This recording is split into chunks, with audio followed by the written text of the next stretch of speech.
Assalamualaikum warahmatullahi wabarakatuh. Kembali lagi bersama saya, Pak Irwan.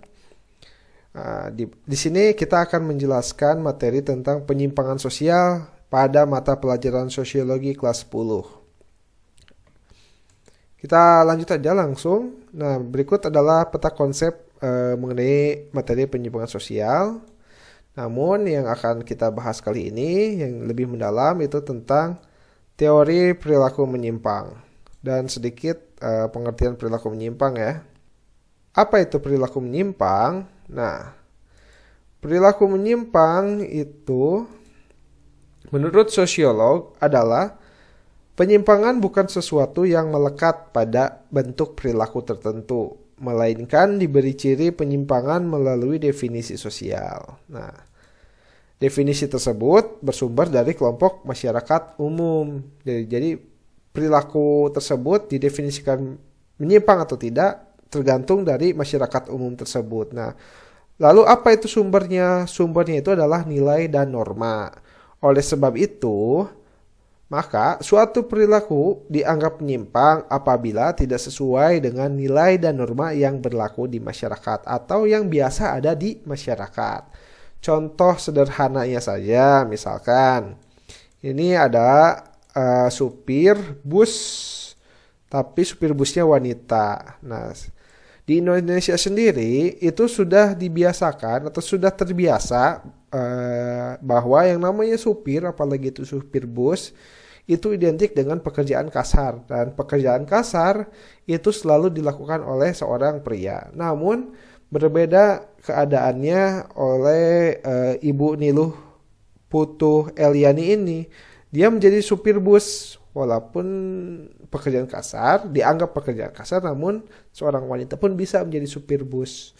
Nah, ini adalah salah satu dari bentuk penyimpangan sosial karena tidak sesuai dengan nilai dan norma yang ada di masyarakat. Hanya saja mungkin ini adalah penyimpangan sosial yang bersifat positif. Karena ada dua macam penyimpangan sosial yang nanti akan dijelaskan di penjelasan video selanjutnya ya. Ini hanya sebagai gambaran umumnya saja. Next, lanjut adalah perilaku menyimpang menurut para ahli. Saya ambil 3 ahli saja yang mudah dipahami. Yang pertama itu adalah menurut Bapak William Kornblum. Nah, menurut Pak William Kornblum ini, penyimpangan tidak hanya diatributkan pada individu saja atau masyarakat dengan kategori penyimpang atau masyarakat dengan kategori penyimpangan dan penyimpang deviant.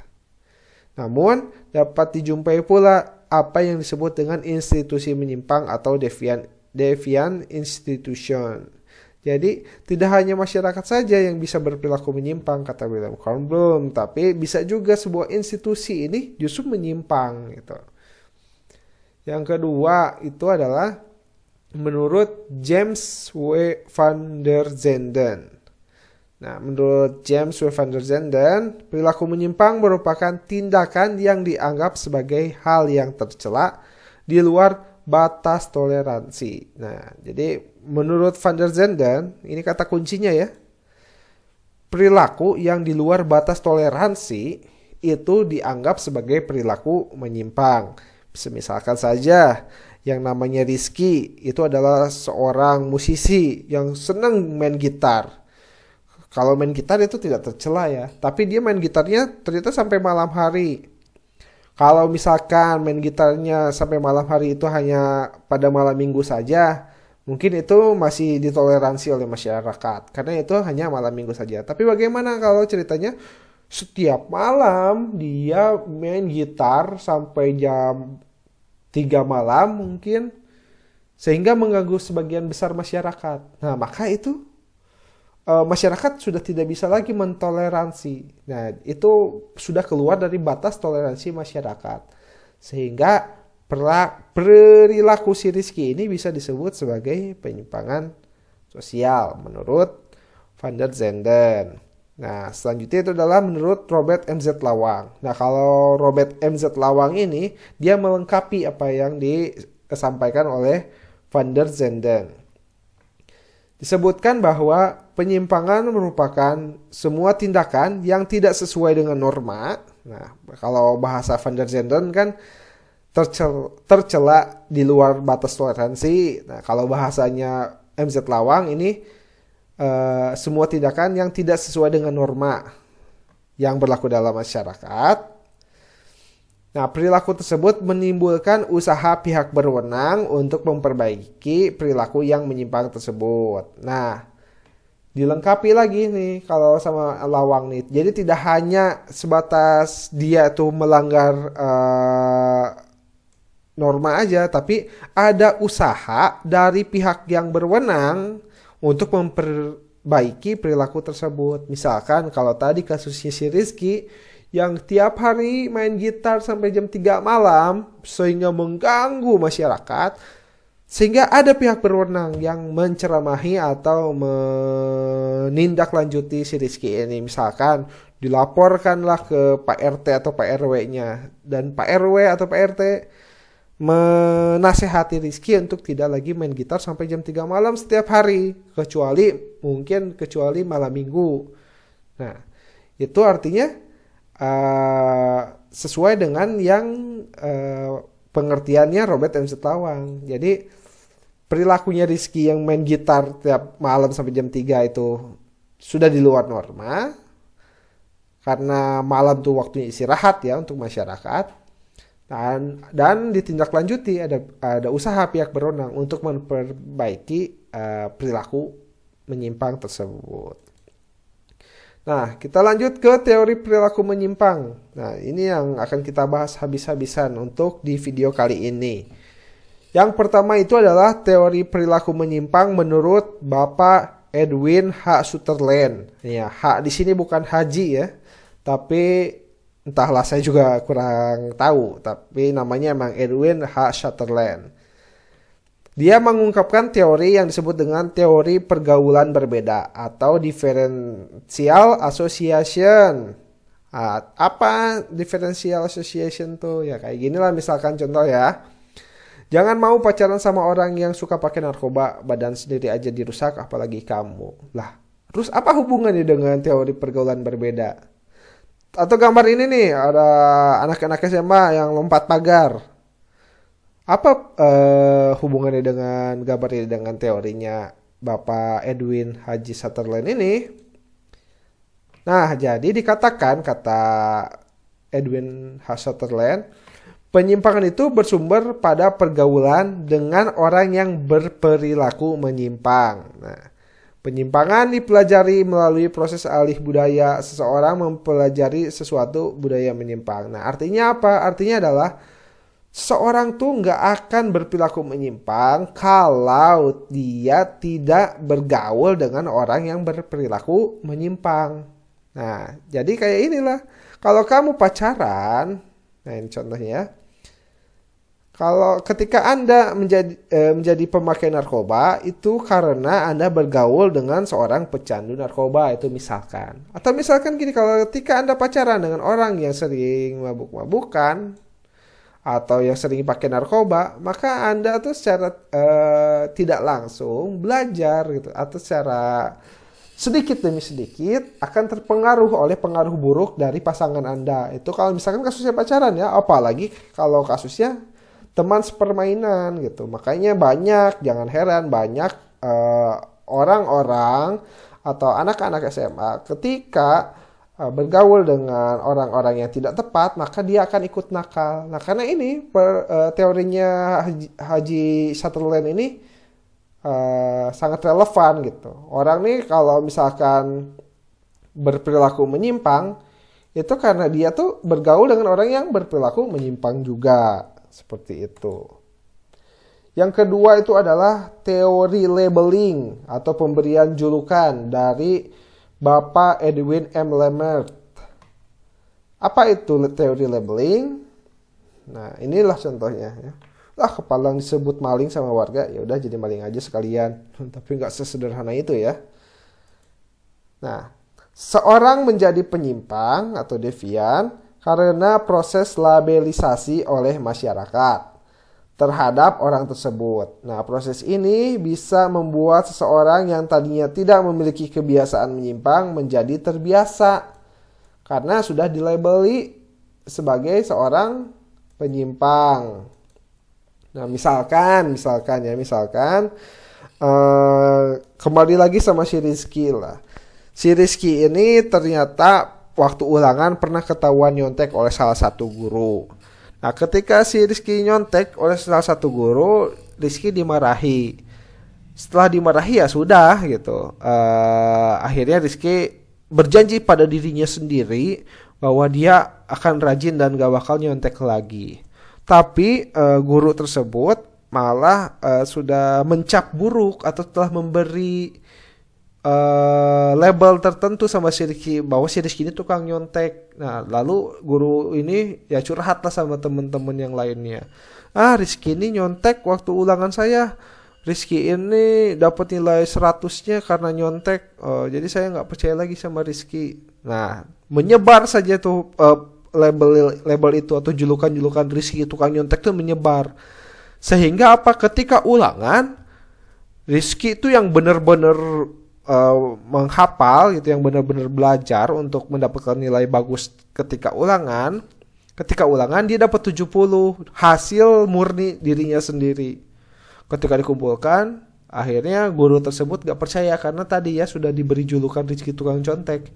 Lah, gak mungkin ini Rizky 70, gak mungkin, karena pasti kamu nyontek. Nah, akhirnya gara-gara beri julukan Rizky ini tukang nyontek, akhirnya apa? Ya udahlah, saya nggak nyontek dikira nyontek, yang mending nyontek nilai bagus.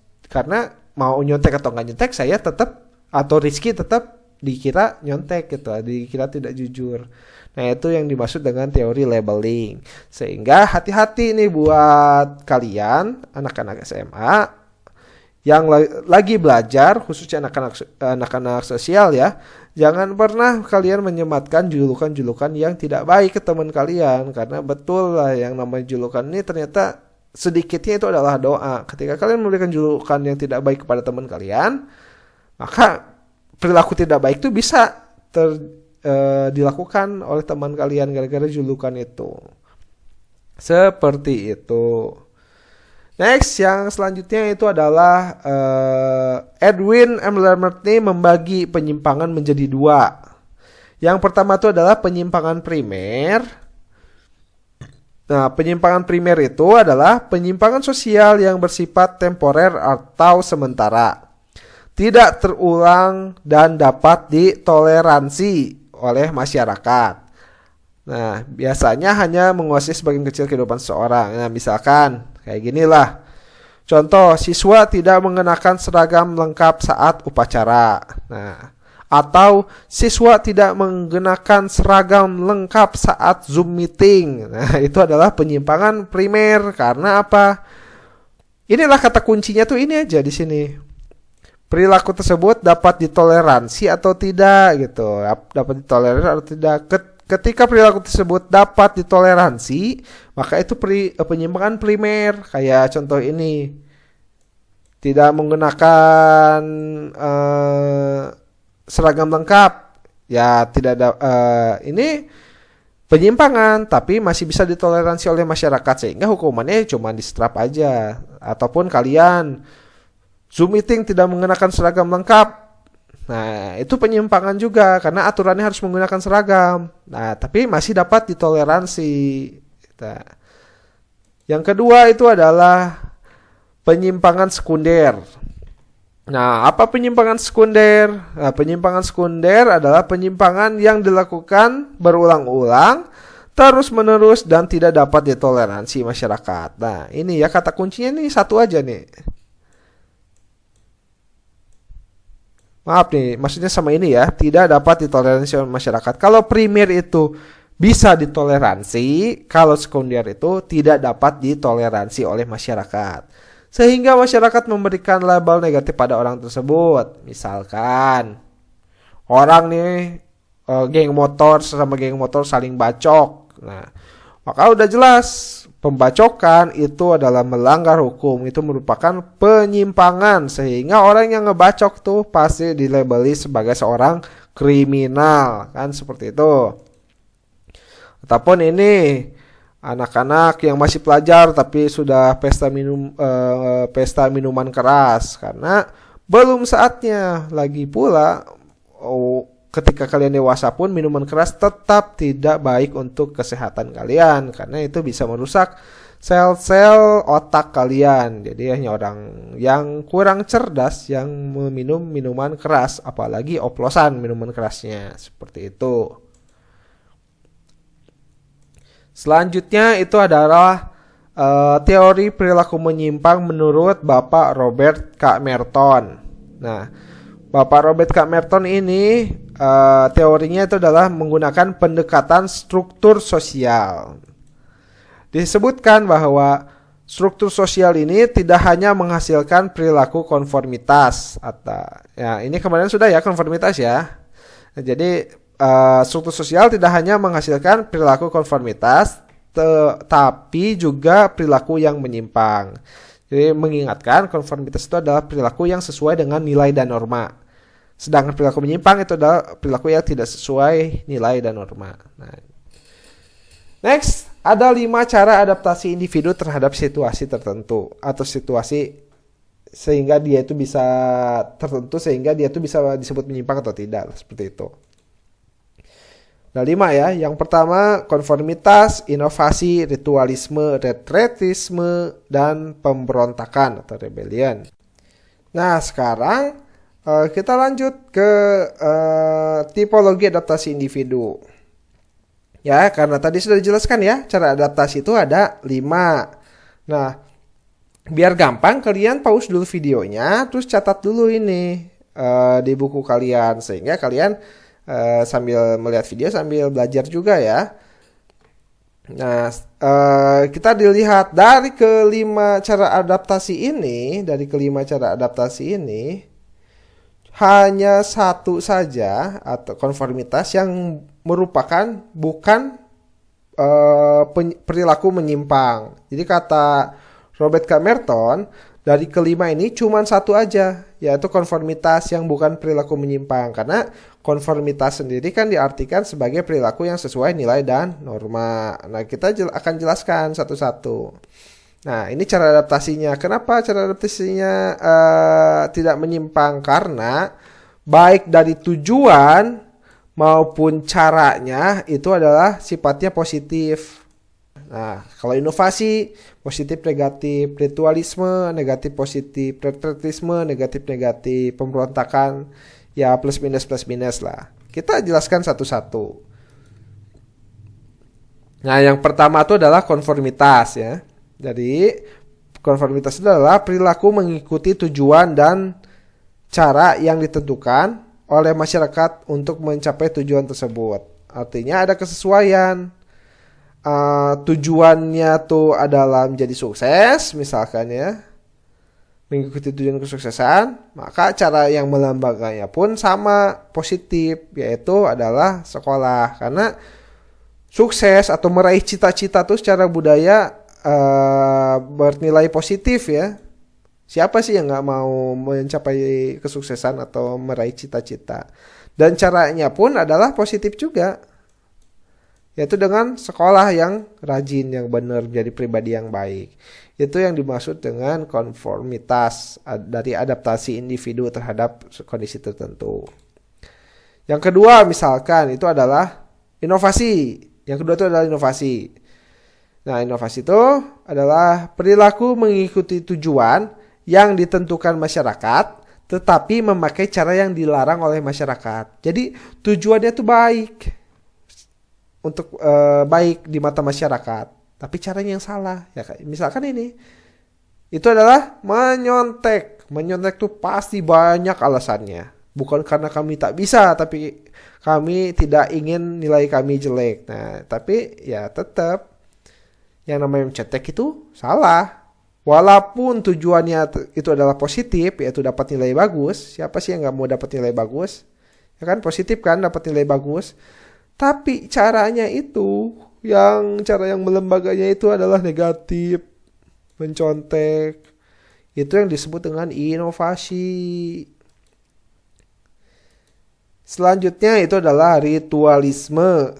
Nah, perilaku seseorang yang telah meninggalkan tujuan budaya namun masih tetap berpegang pada cara yang ditetapkan oleh masyarakat. Nah, kalau kalian ingat, ritualisme itu adalah contohnya ini. Para petani katanya. Misalkan karena mereka ini para petani ini udah nggak mikirin lagi pengen sukses atau tidak. Yang penting sudahlah saya mau kerja, hidup damai, bahagia di sini. Ya itu pun baik sebenarnya. Cuman kan ada sebenarnya yang lebih tinggi lagi dibandingkan itu adalah mencapai kekayaan. Misalkan kita anggap aja kaya, menjadi kaya tuh ya kita anggap saja gitu, menjadi kaya itu adalah merupakan keinginan semua orang, ya kan? Sehingga ini nilainya positif jadi kaya tuh. Walaupun nggak semuanya ya. Tapi caranya nih, ini kalau cara menjadi kaya. Tapi kalau para petani ini udah nggak mikirin kaya lagi, dia tuh pengen, udah seperti orang biasa aja. Sehingga yang kaya ini yang tadinya positif, jadi dianggap negatif.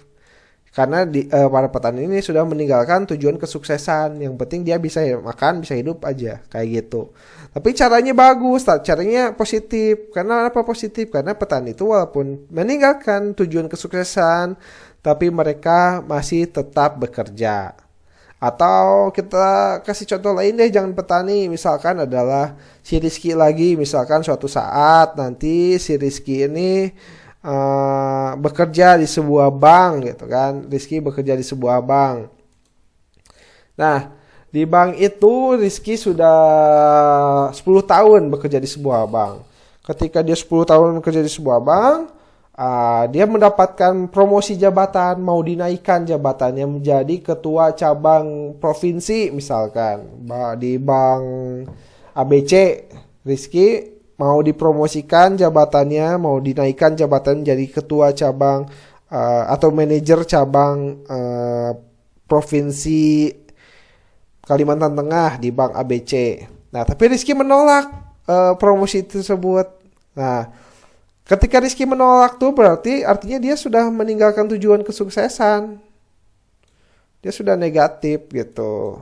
Karena padahal semua orang tuh pengen jadi manajer cabang provinsi itu. Tapi Rizky menolak. Berarti dia tujuannya negatif. Nah, kenapa dia menolak? Karena takut sama tanggung jawab yang besar. Takut gak punya waktu sama keluarga. Takut gak bisa main sama anaknya lagi. Nah, tapi walaupun dia menolak, akhirnya dia ngomong menolak. Tapi dia tetap bekerja di bank itu. Dia tetap bekerja. Nah, tetap bekerjanya itu dia positif. Nah, tetap bekerjanya itu dia positif. Jadi dia hanya menolak tapi tetap bekerja untuk menghidupi keluarganya. Seperti itu. Next, itu yang selanjutnya adalah retretisme atau pengunduran atau pengasingan diri. Nah, retretisme itu adalah perilaku seseorang yang tidak mengikuti tujuan dan cara yang dikehendaki masyarakat. Nah, pada pola ini seseorang ingin menarik diri dari masyarakat. Jadi memang tujuannya nggak ada, caranya pun salah gitu. Ya misalkan adalah ya orang-orang yang mabuk-mabukan kayak nenek-nenek ini. Gitu. Ini bercanda aja ya fotonya ya.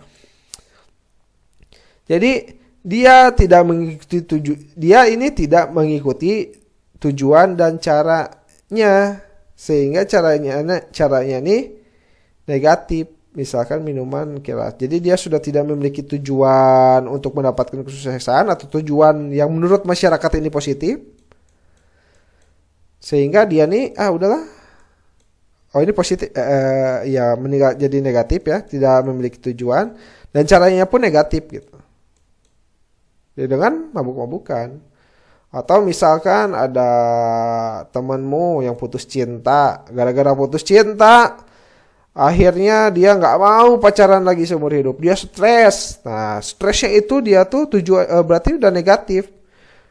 Nah, melampiaskan stresnya itu gara-gara putus cinta itu dengan minum-minuman keras. Nah, itu pun caranya pun negatif pula. Sebenarnya kalau misalkan putus cinta, ya jangan minum minuman keras, tapi introspeksi diri. Kenapa kamu diputuskan? Kalau yang kedua adalah ya kamu cari wanita lain gitu. Kalau cowok ya, tapi kalau misalkan cewek ya cari cowok lain. Kenapa harus stres gara-gara pacar Anda yang diputuskan? Yang rugi itu bukan Anda, tapi yang rugi itu pacar Anda yang memutuskan. Kan kayak gitu ya pola pikirnya. Dan yang terakhir ini E ya harusnya. Itu adalah rebellion atau pemberontakan. Pemberontakan ini artinya orang tidak lagi mengakui struktur sosial yang ada dan berupaya menciptakan struktur sosial yang baru. Jadi memang pengen ada perubahan. Jadi seperti yang terjadi pada tahun 98 ya. Nah, Orde Baru. Di Orde Baru ini struktur yang ditolak untuk masuk kepada reformasi, yaitu struktur yang diinginkan. Nah, tujuan dari perpindahan Orde Baru ke reformasi ini positif atau negatif? Nah, tujuan perpindahan dari Orde Baru yaitu kejadian tahun 98 ya, kejadian tahun 98 reformasi atau revolusi. Ini tujuannya positif gak sih reformasi ini? Atau negatif? Nah kan yang jadi pertanyaan gitu kan. Ya tergantung pada orang yang memandang itu. Bisa jadi positif, bisa jadi negatif. Caranya positif gak sih caranya yang dilakukan oleh mahasiswa itu ketika tahun 98? Ya tergantung orang yang melihatnya. Bisa positif, bisa negatif. Nah, itu yang dimaksud dengan rebellion. Karena dalam rebellion ini, seperti yang tadi digambar ya sebelum kita jelasin ini semua, itu tujuan budayanya itu positif negatif, cara-cara yang melembaganya pun positif dan negatif. Nah, selanjutnya teori penyimpangan dari Emil Durkheim. Nah, Emil Durkheim mengatakan bahwa individu ini berbeda satu sama lain. Nah, karena dipengaruhi berbagai faktor. Yang pertama itu faktor keturunan, lingkungan, fisik, dan sosial. Emil Durkheim pun menekankan bahwa orang jahat itu selalu ada. Dan karena ada itu, maka kejahatan ini diperlukan. Karena dengan adanya kejahatan, maka moralitas dan hukum dapat berkembang secara normal. Kayak gitu. Jadi kalau misalkan gak ada penjahat, gak mungkin ada hukum. Ya, hukum ini di aturan-aturan yang ada di masyarakat ini karena ada oknum-oknum masyarakat yang melanggar, yang meresahkan masyarakatnya. Nah, sehingga adalah aturan, kata Emil Durkheim. Yang kedua itu adalah katanya Bapak Karl Marx berdasarkan teori konflik ya. Nah, perilaku menyimpang ini kata Karl Marx didefinisikan atau dibentuk oleh pihak yang berkuasa untuk melindungi kepentingan mereka sendiri. Jadi kalau Karl Marx ini sudut pandangnya sangat berbeda sekali ya dari yang lainnya. Jadi dia tuh bilang bahwa perilaku orang yang nyebut itu suatu perilaku itu menyimpang atau tidak ya tergantung oleh pihak yang berkuasa gitu. Kalau yang berkuasa bilang itu adalah perilaku menyimpang, nah maka orang-orang menurut itu perilaku menyimpang. Nah, di mana mensematkan perilaku menyimpang atau tidaknya itu sebenarnya tujuannya adalah untuk melindungi kepentingan mereka sendiri.